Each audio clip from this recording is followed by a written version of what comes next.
Hi guys, welcome to Lovin Off The Land, our 365-day challenge to only eat what we can catch, grow, harvest, and raise.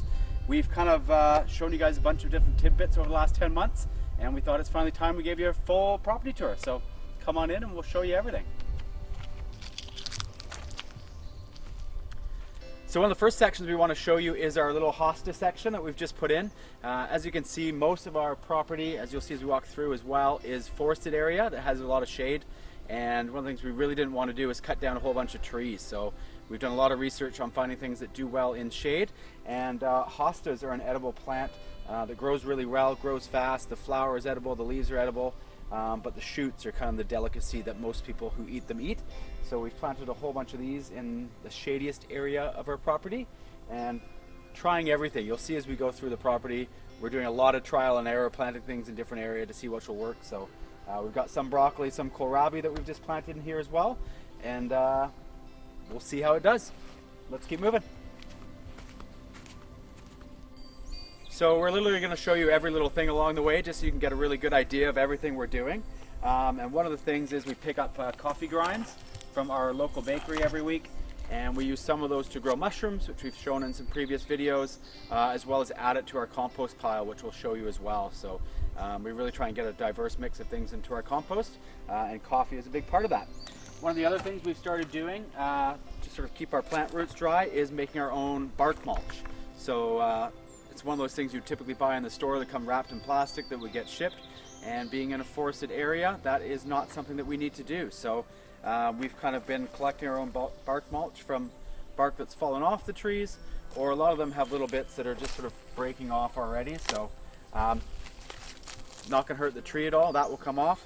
And we've got bark mulch without any plastic wrap or shipping or buying it from our store. So we're going to start putting that on a lot of our garden sections as well. Now we'll head over and we'll show you our mushroom section. So this is our main mushroom section that we have on the property, and since we've started this challenge we've tried to switch away from using plastic buckets like we first did when we were growing mushrooms, and we found some empty stumps that have been hollowed out on our property and decided to try it in there as well. So we filled this with some coffee grounds like we said that we got from our bakery here on the island, and put some old mycelium in there from the mushroom buckets that had already fruited, and it worked great. It took about 6 months, but we actually got a nice huge fruiting of mushrooms that happened last week, which was great. So hopefully that will keep on producing, and we'll probably keep adding more mycelium in there and more growing medium, and hopefully keep it going. We also have 2 sets of logs here that we've inoculated as well, trying a different method of growing mushrooms. So they come in little wooden plugs that almost look like those little IKEA plugs that you drill holes in the wood and knock the plugs in that have mycelium on them. And we've got shiitake mushrooms and oyster mushrooms going in there as well. And we're not expecting those to fruit until the fall, but hopefully we'll get some of those fruiting for us as well. So if you've been following along with our journey over the last 10 months, you know that fish and seafood are a big part of our diet and things that we rely on here. So these are our crab traps and prawn traps that we've just pulled out to do a little bit of work on them, but we'll be getting those back in the water next week. So one thing that every gardener knows, and that we also know but didn't really realize just how important it was until this year, is compost and your soil. And so one of the things we'll talk about a little bit further is sort of battling some of the challenges we've had with soil. The areas that we're gardening in that are forested are a little too acidic with all the needles that have dropped, and further down in our main garden there's a little too much clay. So there's a lot of balancing with pH and things that do really make a big difference, which I've always known but didn't really realize how much until this year. So one of the things we're putting in this week actually is a new compost, and it's going to be a 3-tiered system just so that we can have varying levels of decomposition in our compost. So you don't want to be putting fresh vegetables into a compost that you're going to be using in the next week, so you can kind of put them out over a certain amount of time and make sure you're turning them over and doing everything you need for a good compost. So we produce a ton of compost now between chicken manure and organics, the coffee we get from the cafe, the seaweed that we get from the beach to put in there, which is great compost. So we've got a great mix of things. So we're really going to put a lot more effort in this year to making sure we have great soil. So on my left here is one of the other big things we've been working on this year is our goal is to plant 4,000 trees, which is kind of crazy, but we're well on our way now and feeling confident about it. And yeah, so we've got a lot of seedlings that we're going to grow throughout the summer, let them get nice and strong, and plant them out in the fall, which is the best time to plant out seedlings. And we've got a mix of everything. So we've got Japanese maples, cedars, Douglas firs, and of course there's people growing their own food. We've got a bunch of apple trees and plum trees as well, planting that will hopefully sustain people with food once we distribute them as well. So yeah, well on our way to planting a ton of trees, which, as you can see from our property, we like to keep around. So the next part we're going to show you is our new forest garden, as we call it, that we just put in probably about 2 months ago. And yeah, again, trial and error. It's kind of in a shaded area, so we're going to see what works and what doesn't up here, but let's go have a look.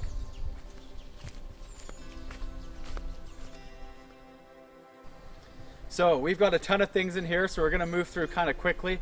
Behind me we got our nice little rhubarb patch, which is doing really well quite quickly, which is nice. Again, we're trying to switch to more things that will come back year after year and make our lives a little bit easier. So rhubarb's doing well. We have a little blueberry patch that we have here as well, and the reason we put that up here was blueberries do okay in acidic soil, and with all the needles that do come down through the trees, this soil is a little bit more acidic. We have sort of remedied the soil with some wood ash, which neutralizes it a bit, but it is still quite acidic. So blueberries are something that we hope is going to do well here. These sections up top, we've kind of got a little bit of mix of everything going on up here just to see what works. It's our first year. So we've got beets, we've got lettuce, beans, bok choy, we've got zucchini, we've got horseradish, we've got a section down here that has kale, it's got Swiss chard, cabbage, and a whole bunch of things. So we'll keep moving along and show you section by section. So moving along, one of the other things we're trying up here in a section that does get a little bit more sun than the rest is potatoes, that we're really happy with how they're doing. This is our first time growing potatoes in the ground, so had no idea how it was going to work, but they seem to be doing really well. We've done the sort of mounds that you put in when you grow potatoes, and they've shot up really well. They seem green and healthy, so hopefully we get a nice turnout of potatoes this year. That was definitely one of the things we missed last year over the winter, was wishing that we'd grown more potatoes. So we're doing a bunch of different methods, but this is our section where we're growing them in the ground. So hopefully those turn out well when we harvest them later in the summer. On this side, again, we've got quite a mix of vegetables that we're growing here. Lots of kale that do well in the shade. We are also growing one that I'm really excited for. It's called 1,000 head kale that produces massive leaves. Bigger than your head probably, so I'm curious to see how those turn out. Brussels sprouts, cauliflower, a bunch of lettuce, which also doesn't need full sun, and you can see lots of areas like this too. We've sort of got peas growing anywhere they can attach to a tree or climb something. We've kind of got peas going all around the place, so everything's kind of mixed match. It's definitely not your organized garden, but up here we're trying out to see what works. So the last two sections that we have up here, the first one is our raspberry section, which is another fruit that does okay in acidic soil, which is why we chose to put it up here. And they seem to be doing quite well, so we're happy with how they're coming along. And the second section is radishes that we've put in. And they grow super quick. We've already done one harvest of the radishes already, and planted the second one in here as well. They've just sprouted up really quick. I only planted them 5 days ago and already sprouted, which is great. One of the things you've probably noticed as well is the irrigation system that we've put in this area. And a few reasons we've chosen to do that.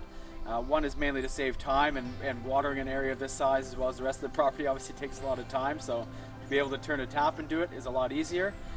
We also got the drip tape from another farm on the island that had done using it and was going to throw it out, so we've recycled all the plastic from the drip tape rather than ordering new stuff. And also it just targets the roots a lot more when you're watering things and irrigating them, rather than kind of spraying the whole area. You can target exactly where the roots are for the plants you're growing, and it uses less water in theory. So we've just installed this in the last 2 weeks and trying it out, so we'll keep you posted and let you know how it goes. One of the other things that Steph and I are both really excited about is wasabi that we are growing. So we found horseradish here, and we've had horseradish for a little while now, but to actually find proper wasabi and grow that, we're really excited about. We definitely missed some sort of spice and flavor over the winter, so this seems to be doing really well. It grows in the shaded area. It doesn't do well in the sun at all, so we're excited to find a plant that does well in the shade, as we have a lot of it, and also that we're excited to eat. So you can eat the leaves. Obviously the rhizome and the root is the main thing that we'll grate and eat with things once it's ready to go as well, but super excited for wasabi. Okay, this is the fun part. Welcome to the chaos around here that is the chicken coop. Come on in.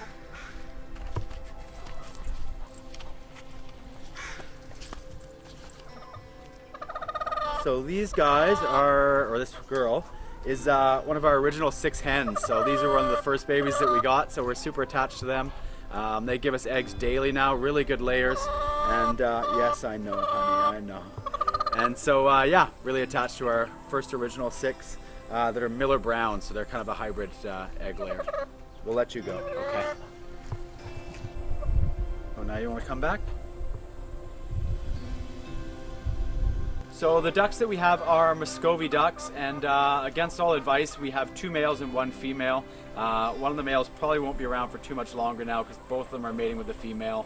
And when it gets like that, they'll start to mate with the chickens too, and unfortunately kill them. So, but yeah, they're Muscovy's ducks. We did have our first ducklings this year, which was super exciting because for us, this is the first thing that's kind of been bred on site where we haven't ordered eggs to incubate or ordered chicks that have been delivered to us. So we're very excited to become more sustainable and be hatching our own things here on the property. And ducklings are just adorable too. So one of the other birds that we have here are meat chickens, and they grow super fast, probably about 8 weeks until they reach maturity. They get super big as well. They grow, like I said, from chicks to adults to the time they're ready to be butchered. It is about 8 weeks, and they get to the point where they can't even walk around anymore, which is kind of sad, but that's what they're bred for, and they kind of only reach that point anyways. The other bird that we have up here is one of our 4 turkeys, which also we use for food as well. We may actually keep a couple of them this time and see if we can breed those as well. But yeah, turkeys are super friendly birds. They're probably one of our favorite ones that we have here on the property, and definitely fun birds to have around. And last but not least, we got some specialty birds that we have from Millennial Acre Chickens, which are beautiful birds. We have some Millie Fleurs. We have a Silky, who is probably the sweetest bird we've had so far. We have some silver penciled rocks, which are also beautiful birds, and then we have 2 Plymouth rocks as well that we've gotten from somewhere else. But quite the mix of birds that we have running around here now, and yeah, definitely feels like springtime. So one of the things that we're trying again that has failed for us before, we have broody hens, and because there's no rooster, the hens obviously aren't fertile, but they get broody anyways, and sit on their eggs in hopes that they'll hatch. And we placed a duck egg under a hen before, and she ended up abandoning those eggs, so it didn't work. But we currently have another hen that is broody, and we had some blue slate turkey eggs that we have. And so this hen here is broody and sitting away on our turkey eggs, and they've successfully been under her for about 10 days now, and it takes about 28 days for them to hatch. So we're hoping she sticks it out now and stays on there for the next 18 days. And we have a weird little situation with a mama hen walking around with a couple of little turkey ducklings. Turducklings? What do you call turkey ones? Poults. So one of the other areas that we've converted from a lawn space into a garden that we can grow things is this patch down here, which does get quite a bit of sun throughout the afternoon and all throughout the evening, pretty much until sunset, which is great. So growing a huge variety of things in here as well.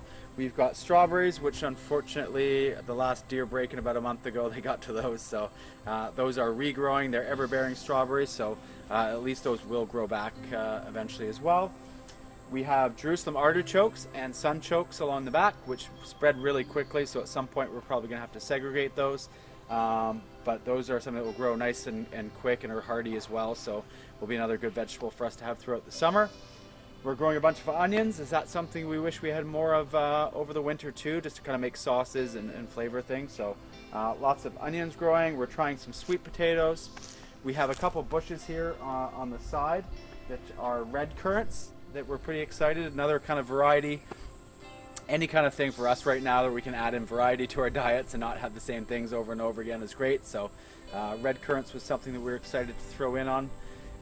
We also are growing celery. We have bok choy. We have 2 different varieties of carrots down here. We are growing beets, spinach, and curly kale, all in this front garden spot. So again, lots of nice variety, and yeah, stocking up on things. So another section we put in this spring is a little section right along our deck walkway here, and growing a couple different varieties of lettuce, a couple different varieties of carrot, as well as 4 or 5 different varieties of tomatoes too. So again, trying to get some different varieties of tomatoes and switch things up. It is in partial shade, so we're hoping this does well, especially the tomatoes, but we'll see how it goes. So if you've been following along with us, one of the things we tried in the winters, we were desperate for potatoes, was growing potatoes in garbage cans, which was definitely a fail indoors over the winter, but it is a proven method, so we're trying it again out in the spring and doing much better. So we've got 2 garbage cans going. Basically how it works is you just sort of plant the first level of soil, maybe a few inches deep, and plant your potatoes in there, and then as the stalks grow up, you keep adding more and more soil until it reaches the top. So you can see we've kind of got some in varying stages, one that we've just started, another one that's about half full, and also trying it in one of the bags that you can sort of buy online, that are called potato bags, that you fill up and you can open the flap in the bottom and take out the potatoes. So we're trying that, as well as our garden method, planting them straight in the ground. So hopefully lots of potatoes this year too. We won't talk about all of them, but kind of scattered all over the property, you'll see little pots with things going. This is one of our herb sections as well, though, where we've got sage and rosemary, parsley, a curry plant that sort of tastes and smells like curry. So it doesn't flavor that well, but definitely gets you that sort of curry aroma as well. So little pots with little things all over the property. This is also Steph's massage shed, where she does massages too on the property. So beautiful spot for that. All right, we're going to take you down to the lower section garden and give you an update on the bees.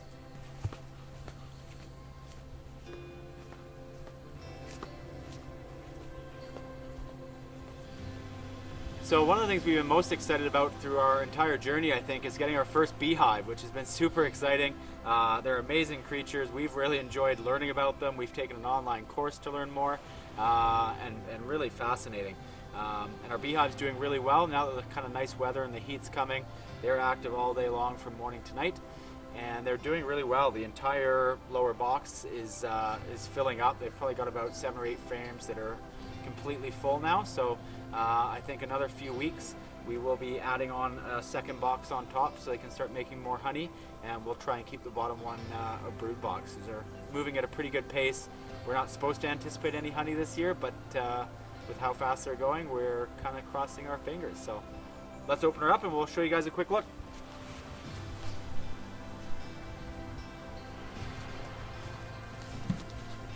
So inside the top roof that we've taken off there is an inner cover that has a hole in it just for sort of ventilation, and just sort of allows them an extra spot to come in and out of.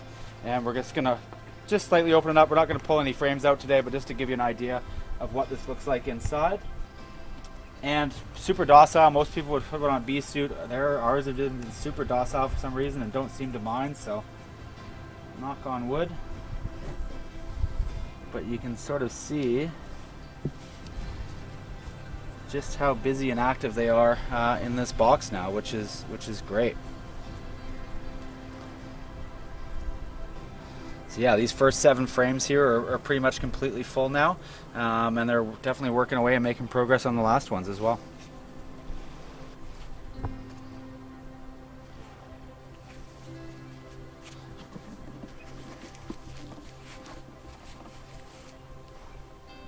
And one other thing that we have down here is a couple of old tires that we've recycled rather than throwing out as well, and turn them into little flower beds for the bees. So I'll have some more flowers down here, and more food to get them going on the start of their journey. So another thing we planted early this spring, we're not going to get any this year, but is a cherry tree. So again, just trying to create sort of more variety into our diets and our journey to provide all of our own food. So this is a dwarf Bing cherry tree. So hopefully next year the roots will be established and we'll get a nice flourish of cherries.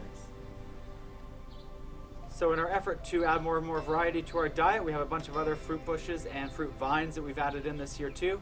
And again, not expecting fruit this year, but just planning down the road for next year. We have a jostaberry bush, which is doing really well since we've gotten it. And they're supposed to produce a lot of fruit once they get going, so we're excited for that. And we also have red and green grapes. We have 1 vine of each that we plan on letting grow up this lattice a bit because it gets a lot of sunshine all afternoon and all evening, so it's a nice good spot for them to climb. So eventually we'll get those in the ground and get some grapes growing up the lattice there. All right, so now we're going to take you into our lower garden, which is the one we sort of had from the beginning and has been here for a while. And it's right here, but we have a second level of deer fencing. So we're going to walk around and take you into our main garden.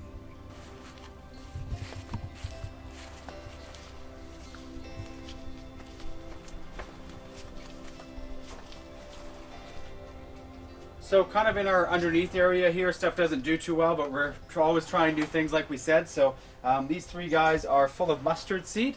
So we're actually going to try making our own mustard this year from the mustard seed if we get enough of it.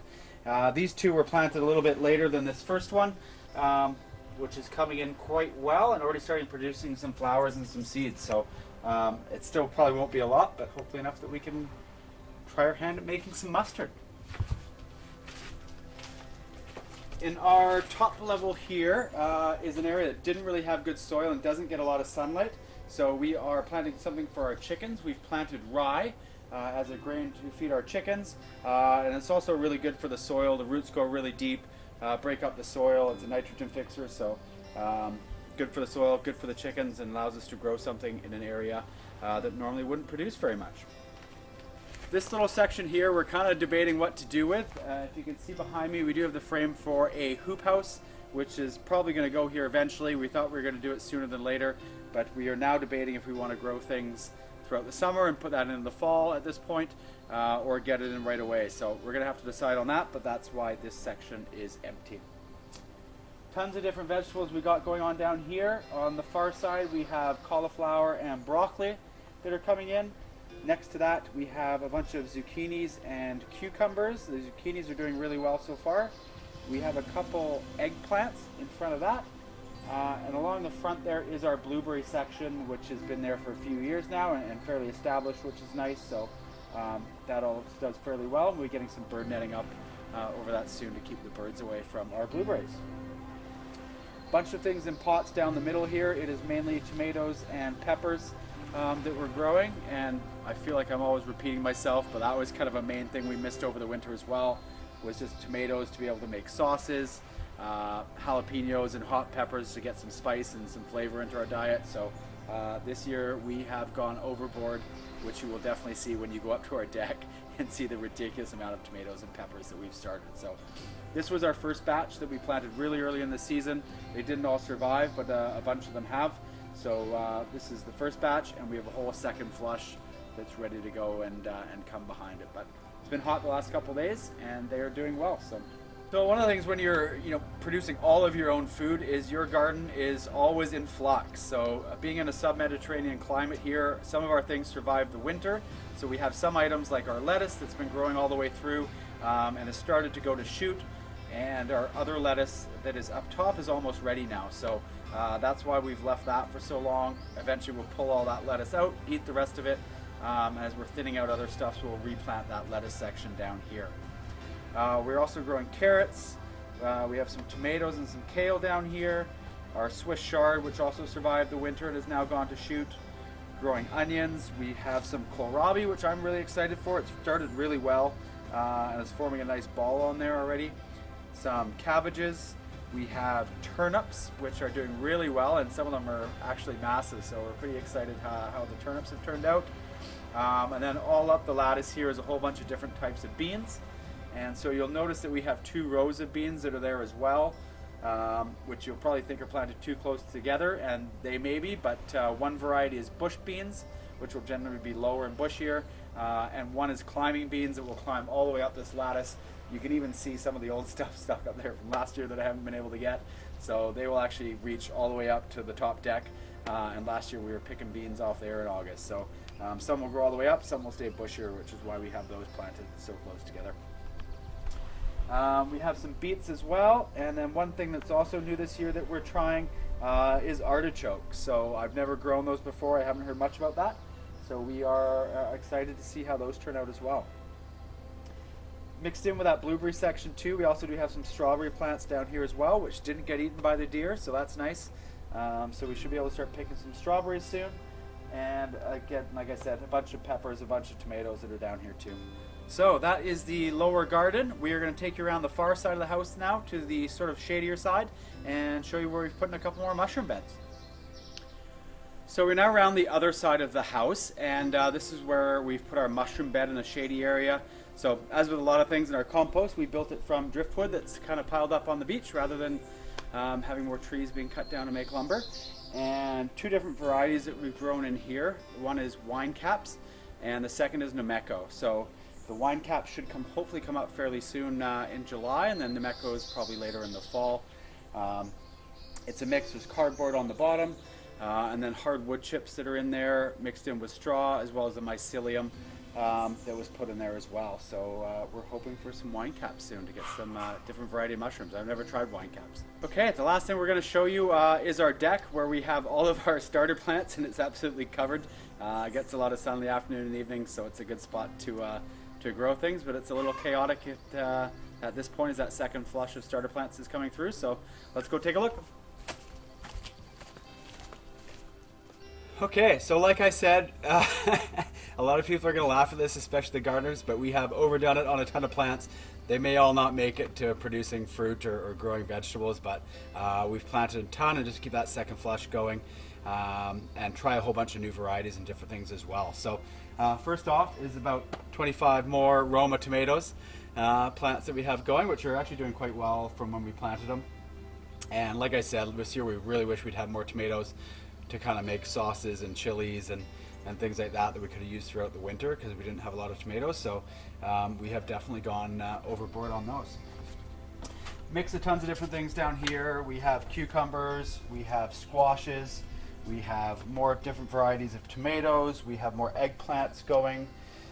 We've grown some goji berries from seed. So we did actually purchase a goji berry bush, which again we probably won't get until next year, but we wanted to grow some from seed as well. So hopefully a bunch of those take off. We are trying to grow corn for the first time as well, and being in a sort of partially shaded property, we're not sure how well corn will do. We're hoping for even little ones, so we'll see how the corn does. We have more sunchokes that we'll plant out at some point too, also known as Jerusalem artichokes. Down this side we also have a whole more ton of beans, broccolis, okra, leeks, tons of different new things that we're trying for the first time this year. One of the things that we are also kind of testing out this year that will maybe be more something that we do more next year is potentially not going vegan or vegetarian, but trying to switch to a little bit more of a plant-based diet. This year over the winter we are definitely protein heavy on what we are eating, from sort of chicken and poultry and seafood, and we did incorporate some seaweed and different things into our diets, but it was definitely protein heavy. And at the end of this year we'll share with you our sort of health stats and our blood work, but being so protein heavy and egg heavy, our cholesterol did jump a bit mid-year, which is kind of interesting, and you wouldn't think eating so healthy. But we're really going to try and grow a lot more beans and things like that this year to sort of test out how much more we can switch to plant-based and include some more legumes and things next year as well. So on that note, we are growing a bunch of chickpeas. We are growing some black drying beans that we can dry over the winter to cook up in different stews and chilies and things, and tons of beans as well. Some lavender that we'll plant out around the property. That's one of the things that the deer actually don't eat around here, so we don't have to worry quite as much about those. We'll probably plant those around the edge, so we'll get those planted. One of the things that we're really excited about too is we had a friend of ours who had a peach tree last year. Let us go over and harvest a few peaches from her, and we actually planted the pits. So 5 of them were successful. This is the first time I've ever been successful in growing something from a stone fruit, from a pit. So we'll have 5. They're called Black Boy peaches, which sounds funny, but they were really delicious. So we have 5 of those that we'll be growing throughout the year. Again, won't get fruit for probably years, but those are growing nicely. Up here is something that we have been harvesting. We've harvested the spring fall already, which is asparagus. For those of you gardeners who know about it, you're going to go, there's no way you grew it that fast, and you're right, this has been growing for 2 or 3 years. As asparagus does take 3 years from the time you plant it to the time you harvest it. But we do have all of these pots up here that are full with asparagus. We do have some in the garden as well, but for the most part we've kind of kept them in pots until we find a good spot for them. More beans and squashes, some bok choy, getting into our peppers and things as well as here. A few things again planning for down the road and things that may or may not work, but another thing that we're really excited about is some new fruit trees that we have this year. So a fig tree will definitely do okay here, and eventually we'll probably plant that in the ground because it will do okay in the winter. And then we also have some sort of more tropical hot weather fruits. We have a Meyer lemon tree as well as an olive tree, which I didn't think would grow on Pender, but apparently there's someone else that has grown it successfully, so we'll see. So like I said, the fig tree will be okay, but both the olive tree and the lemon tree we will probably move into the hoop house over the winter just to sort of keep the frost and that cold weather off them. Again, like we said, even more tomatoes that are down in this section. We totally overdid it, as we obviously want more and more as we can get. It's kind of ridiculous, but a ton of tomato plants. And this is our sort of deck greenhouse. It's just a nice tiny one. We've actually found this really useful just for sort of sprouting things that need a little more heat and a little more humidity. So we have some cool things in here, actually lots of peppers.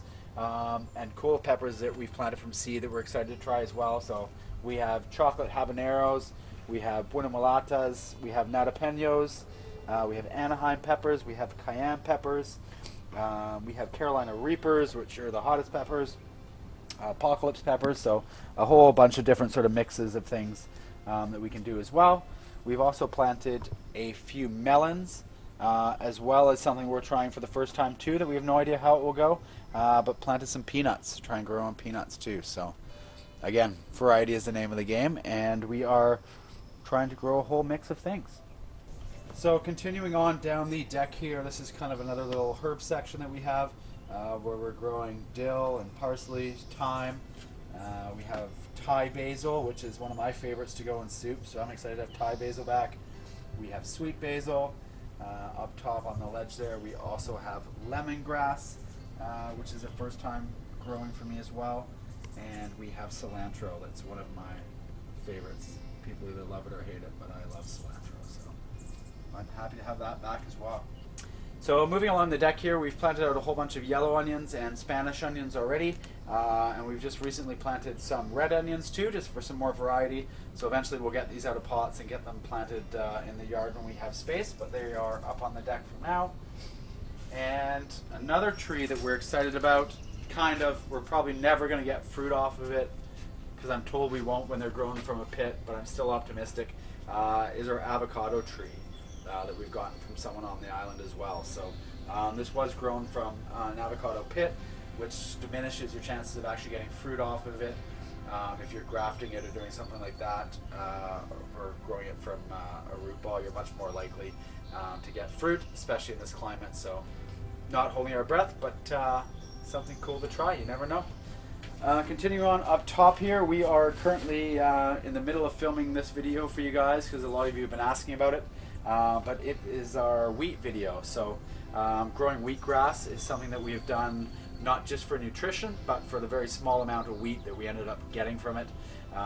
So we always have a couple planters of this going in the winter. We are growing it indoors, and super healthy for you just to eat the shoots. So when it first pops up, we eat the shoots for nutrition, and then we leave it at this stage until it actually produces wheat.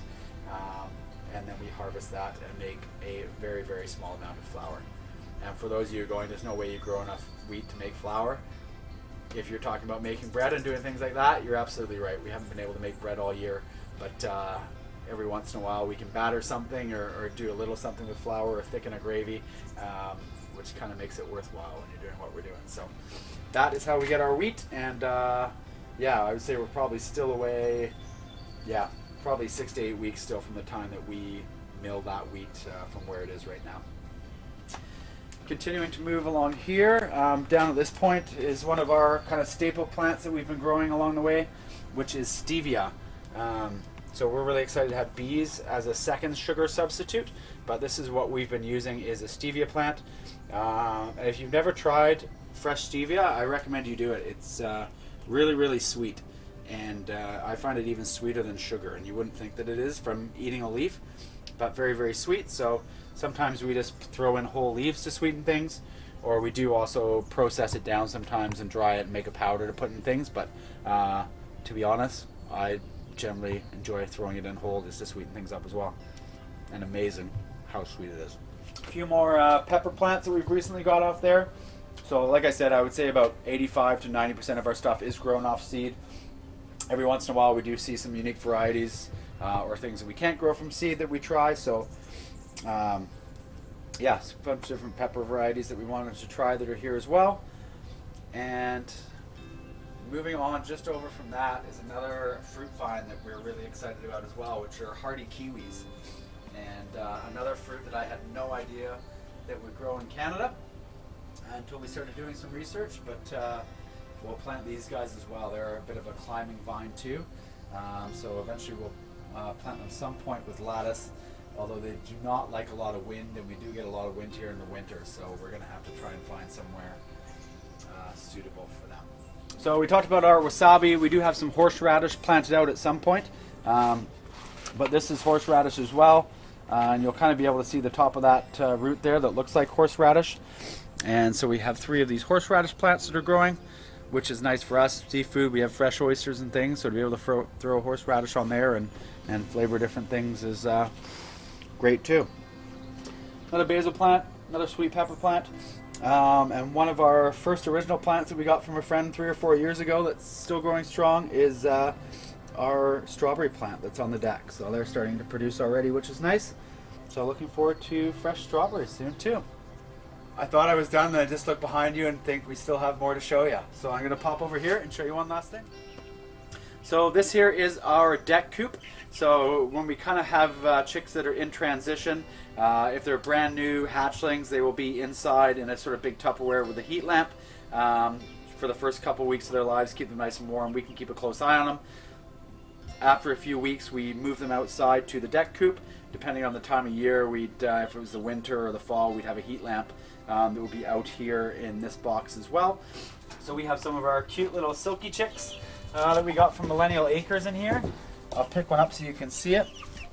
And right now it is also unfortunately doubling as our hospital for a couple of our meat chickens.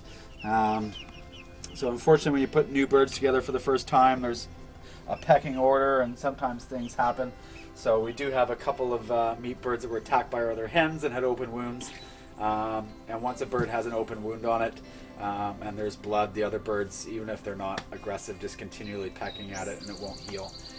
So we've moved 2 of these meat chickens that had some wounds on them from our hens down here to recover until they're nice and healthy. So unfortunately the hens can be kind of aggressive, so we've got these meat chickens down here until they heal up and can go back into the main coop, which we showed you up top. So yeah, meat chickens are super docile, as are these amazing little silky chicks, which are so cute, and we are so happy. We hatched these were our first chicks we hatched out of an incubator, which is our first time trying that, and we are really happy, hold on, that we got a couple of white ones, which are super cute to have some white silkies. So we're excited for them too. Last thing is we aren't going to show you inside, but we have a couple blue slate turkey eggs in an incubator hatching in there as well. Pretty much the entire tour of our property here, and we hope you enjoyed following along. And to end it off, we have killer whales that are going by right now. No way. Hold on, we'll see if we can get some footage for you guys here before we end it. Yeah.